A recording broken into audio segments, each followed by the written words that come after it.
ఓం శక్తి భక్తి ఛానల్కు స్వాగతం సుస్వాగతం. ఈరోజు వీడియోలో వినాయక చవితి నవరాత్రుల సందర్భంగా వినాయకుడి నిమజ్జనోత్సవ కార్యక్రమాన్ని ఎటువంటి హంగులు ఆర్భాటాలు ఎటువంటి డీజేలు లాంటివి లేకుండా సాంప్రదాయబద్ధంగా విఘ్నేశ్వరుణ్ణి భక్తి శ్రద్ధలతో ఉపయోగిస్తూ విఘ్నేశ్వరుణ్ణి నిమజ్జనం చేస్తున్నారండి. ఆ కార్యక్రమాన్ని మనం ఈరోజు ఈ వీడియోలో వీక్షిస్తున్నాము. చూడండి ఎంత చక్కగా చెక్క భజన చేస్తున్నారో చూడండి. ఈ చెక్క భజన చాలా అరుదుగా చూస్తామండి మనం. ఇటువంటి చెక్క భజనతో అది కూడా ఎటువంటి సినిమా పాటలు ఇలాంటివి ఏవి కూడా లేకుండా స్వామివారి పాటలతోనే వినాయకుడిని నిమజ్జనానికి ఊరేగింపుగా తీసుకెళ్తున్నారండి. ఆయనతో పాటుగా ఊళ్ళో మిగతా వాళ్ళు కూడా పూజలు చేసుకుంటారు. ఆ విగ్రహాలను కూడా సముద్రంలో నిమజ్జనం చేయడానికి అందరూ కలిసి ఎంత సాంప్రదాయబద్ధంగా వెళ్తున్నారు చూసారా. కానీ మన వాళ్ళు కొంతమంది దానికి గులాం రంగులని పిచ్చి పిచ్చి రంగులన్నీ తీసుకొస్తున్నారు. వాటి వల్ల స్కిన్ ఇన్ఫెక్షన్స్ వస్తున్నాయి, ఇవన్నీ వస్తాయి. కానీ ఇక్కడ ఎటువంటి రంగులు ఆర్భాటాలు లేకుండా వినాయకుడి ముందు చక్కగా భక్తితో ఒక జ్యోతిని కూడా వెలిగించారండి. ఆ జ్యోతిని కూడా తీసుకువెళ్తున్నారు వాళ్ళు ఊరేగింపుగా.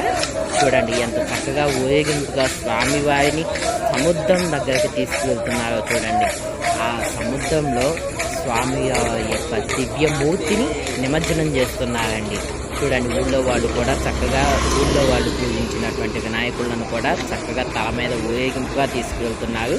అందరూ కూడా చాలా భక్తి శ్రద్ధలతో వెళ్తున్నారండి స్వామివారిని తీసుకువెళ్తూ. ఇది నాకు చాలా నచ్చిందండి. ఎటువంటి డీజేలు లేవు, ఎటువంటి ఎవరికి ఇబ్బంది కలిగించింది లేదు, ప్రకృతికి ఇబ్బంది కలిగించింది లేదు. ప్రకృతి సిద్ధంగానే వీళ్ళు వినాయకుని తయారు చేశారండి. అచ్చమైన పంట మందుతోనే వినాయకుని తయారు చేసి ఆ విఘ్నేశ్వరుని నిమజ్జనం కూడా చేస్తున్నారు. చక్కగా స్వామివారిని ఎటువంటి భక్తి ప్రపత్తులతో మనం నిమజ్జనం చేయాలో అటువంటి భక్తులతో స్వామివారిని నిమజ్జనం చేస్తున్నారండి. ఈ వీడియోలో కూడా నేను చూపిస్తున్నాను. చక్కగా వెళ్తున్నారు. ఆడవాళ్ళు, చిన్నపిల్లలు, పెద్దలు, ముసలి వాళ్ళు అందరూ కూడా వెళ్తున్నారు. స్వామివారిని సముద్రం దగ్గరికి తీసుకొచ్చారండి. సముద్రం దగ్గరికి తీసుకొచ్చి అక్కడ స్వామివారిని తెచ్చి పెట్టి స్వామివారిని దీపారాధన చేసి దివ్యమంగళ హారతిని ఇచ్చి స్వామివారికి అప్పుడు నిమజ్జనానికి అందించారండి.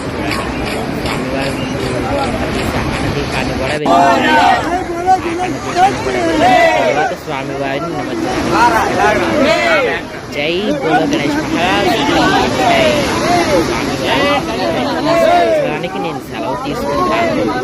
ఇక్కడి నుంచి హృదయాల్లోనే ఉంటాను అంటూ చివరికి సముద్రం ఓడికి చేరుకుంటున్నారు స్వామివారు. By by Ganesh.